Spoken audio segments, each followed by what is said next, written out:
Di kedalaman Departemen Prajurit, semburan roh tirani terus berkomunikasi. Kalau begitu, kita tidak usah ikut campur. Tetap awasi dan biarkan mereka bertarung. Pernahkah Anda melihat itu? Qin Chen ini juga sangat terukur. Meskipun dia menekan orang dan bahkan menyempurnakan aturan, dia tidak membunuh siapapun. Dia jelas cerdik. Karakter seperti itu, kita jangan sampai gegabah memusuhinya. Bagaimanapun, dia adalah putra suci dari divisi pemurnian. Jika kita orang tua dari divisi prajurit turun tangan, kita akan dibenci oleh orang lain. Ya, biarkan saja. Tapi aku tidak menyangka arogan seperti itu muncul dari divisi pemurnian kali ini, bahkan Murongtian bisa ditekannya. Tidak heran para tetua akan mengangkatnya sebagai murid utama. Pada saat ini, Qin Chen dan Murongtian telah sepenuhnya membagi kemenangan dan kekalahan. Murongtian berlutut di tanah dan ditekan oleh segel. Seluruh tubuhnya berlumuran darah dan terus berjuang keras, tetapi dia tidak bisa bangun. Murongtian sudah sangat marah sehingga wajahnya mengeluarkan asap, seolah akan meledak kapan saja.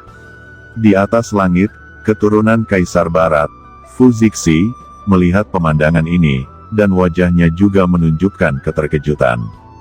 Dia tidak pernah menyangka bahwa Qin Chen akan mengalahkan Murongtian seperti ini, hampir tanpa mengeluarkan sedikit usaha.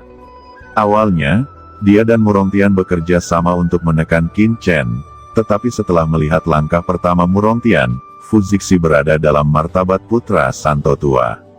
Dia tidak bergabung dengan Murongtian untuk berurusan dengan pendatang baru, dan melihat pemandangan yang tidak masuk akal. Pada saat ini muncul di hati Fu Zixi ingin pergi dari sini. Apakah Anda ingin pensiun? Ucap Qin Chen sepertinya merasakan kegelisahan Fu Zixi, dan tiba-tiba berbalik. Matanya terkunci pada Fu Zixi lalu berkata, meskipun apa yang Anda lakukan tidak sekurang ajar Murongtian ini, itu juga dosanya sangat keji, karena telah berani mengingini bawahan tuan muda ini. Jangan berpikir bahwa Anda tidak menyebabkan kesalahan besar. Segeralah berlutut, selama Anda berlutut untuk mengakui kesalahan Anda kepada Qingling dan yang lainnya, maka kesalahan ini akan dihapuskan. Mendengar itu, ekspresi semua orang berubah. Anak ini berbicara begitu keras dan terlalu mendominasi. Dia bahkan menyuruh putra suci tua dari Departemen Prajurit berlutut dan mengakui kesalahannya. Fu Zixi berkata, Yang Mulia, saya tidak tahu bahwa ketiga orang ini adalah bawahan Anda. Betapa tersinggungnya Anda sebelumnya. Sungguh ini tidak disengaja. Saya hanya meminta Anda untuk memberikan wajah, dan melepaskan bawahan saya. Fu Zixi ini dapat menjamin bahwa di masa depan, orang-orang saya tidak akan mengganggu Anda lagi. Kata Fu Zixi dengan suara yang dalam. Qin Chen mencibir dan menatap Fu Zixi. Fu Zixi ini berpikir dia akan bisa lepas hanya dengan beberapa kata seperti ini. Setelah menyelamatkan muka, masalahnya selesai. Apakah ada hal yang baik seperti itu? Apa yang dia pikirkan tentang Qin Chen? Tatapan Qin Chen tiba-tiba menjadi dingin dan berkata, berlutut kataku, dan akui kesalahanmu. Mungkin tuan muda ini bisa melepaskan kesalahan masa lalu. Jika tidak, tuan muda ini akan melakukannya sendiri. Jika saya melakukannya, Anda tidak akan memiliki ruang untuk bermanuver. Ketika saatnya tiba, Anda akan terluka atau hukum Anda akan dihapuskan. Jangan salahkan anak buahku karena tidak simpatik. Semua orang terkejut dan tercengang. Setelah membuat Murongtian berlutut, dan menyebabkan masalah besar, itu masih belum cukup untuk menerimanya. Belum lagi Fu Zixi sudah mengakuinya, tapi sekarang, Qin Chen tetap memaksa Fu Zixi berlutut dan mengakui kesalahannya. Seberapa besar kesombongan ini? Wajah Fu Zixi cemberut, dan dia berkata dengan dingin, aku bisa berhenti mengganggu orang-orangmu, tapi terlalu berlebihan untuk memintaku berlutut. Jika Anda tetap melakukan ini artinya Anda telah menyinggung semua jenius Departemen Seni Bela Diri saya. Jawab Fu Zixi menatap Qin Chen.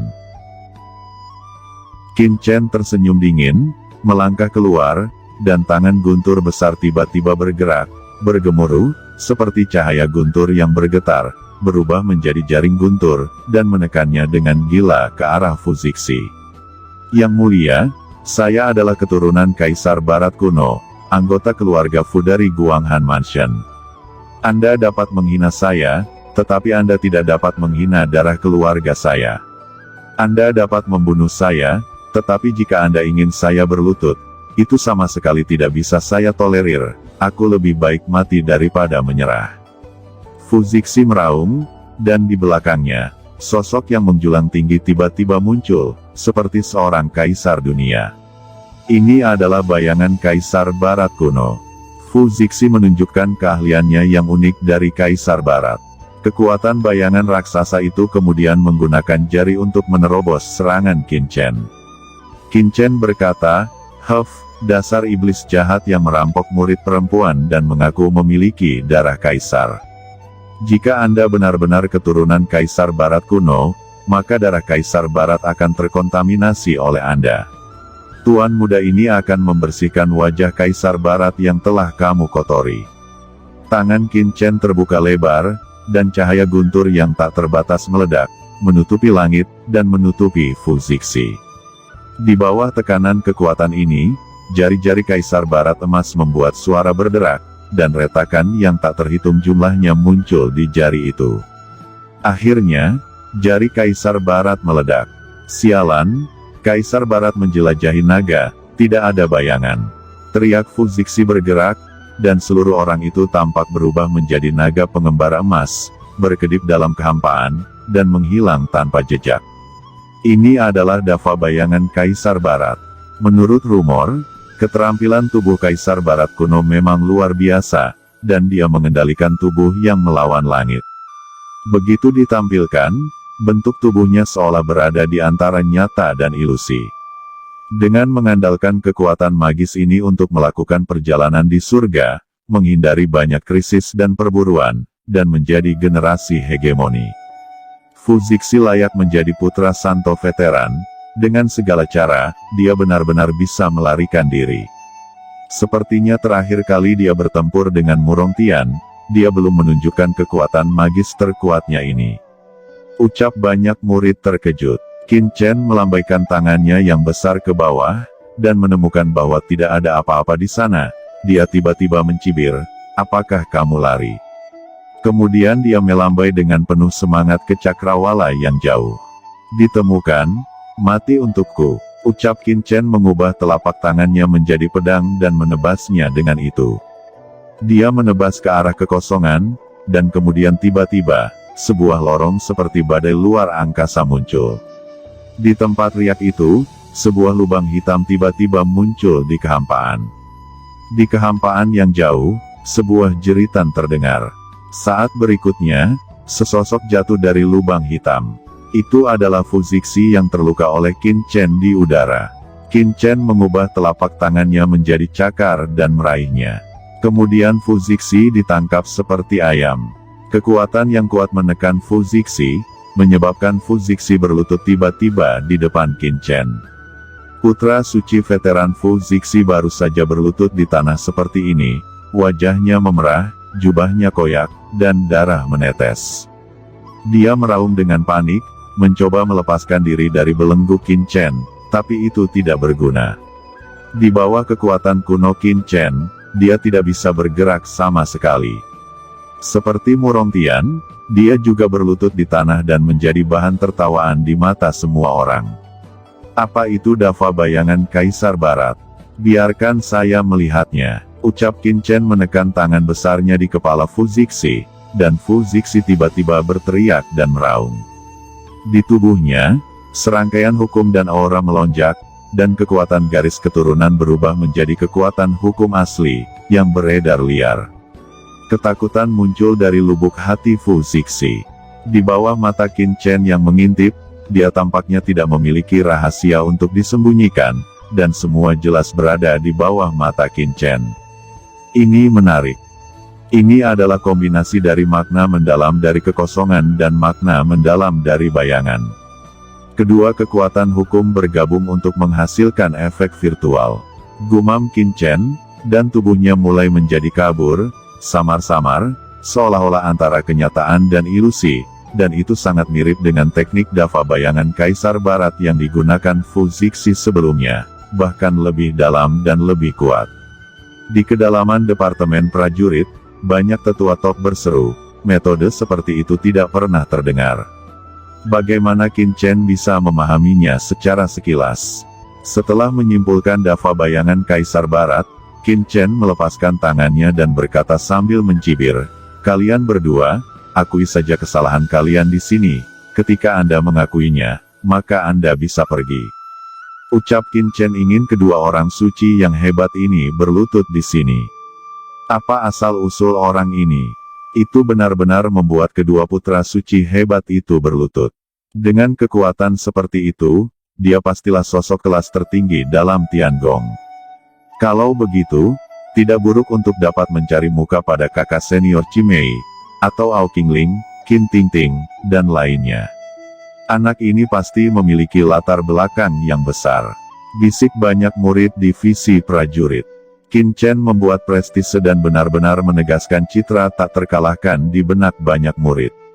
Tidak ada yang berani memprovokasi dia lagi, dan bahkan banyak murid dari Departemen Seni Bela Diri ingin menjilatnya, mendapatkan suaka, dan menjadi pengikutnya. Qin Chen berkata, "Cimei, kamu tetap tinggal di sini untukku. Saya akan kembali ke rumah gua untuk memahami misterinya. Adapun Lin An, kamu bisa pergi sekarang. Terima kasih telah memimpin jalan." Ucap Qin Chen memberi perintah pada Cimei dan Lin An, lalu berbalik dan membawa ketiga Ao Qingling kembali ke gua. Lin An berkata, "Senior, terima kasih, merupakan suatu kehormatan bagi murid ini untuk dapat melayani senior." Kulit kepala Lin An mati rasa karena kegembiraan, dan dia buru-buru membungkuk untuk memberi hormat. Itu adalah berkah baginya. Qin Chen mengabaikan murid-murid lainnya, mengangguk, memimpin Ao Qingling ke dalam gua, dan menghilang di mata semua orang. "Chen kecil, kamu membiarkan Murong Tian Shengzi berlutut di sini, apakah ini agak berlebihan? Bagaimanapun, ini adalah Departemen Prajurit. Jika para penatua mengetahuinya, Anda mungkin berada dalam masalah besar, dan pasti akan ada seorang penatua untuk maju dan menyelamatkan mereka. Pada saat itu, Anda akan memprovokasi beberapa musuh besar, dan seluruh Departemen Prajurit." Begitu Ao Qingling dan ketiganya memasuki gua, mereka khawatir dan berkata pada Qin Chen. Qin Chen tersenyum dingin dan berkata, "Kamu pikir para tetua ini tidak tahu apa yang dilakukan Murong Tian dan yang lainnya? Saya berdiri di sini hari ini untuk memberi mereka sinyal. Biarkan mereka berlutut di sini, saya juga ingin melihat siapa yang ada di belakang Murong Tian. Saya tidak punya waktu dengan mereka. Saya hanya mengambil kesempatan ini untuk membuat Murong Tian berlutut di sini. Dan saya tidak percaya orang-orang di belakangnya tidak akan muncul. Ketika saatnya tiba, itu akan diselesaikan bersama." Jawab Qin Chen menjelaskan.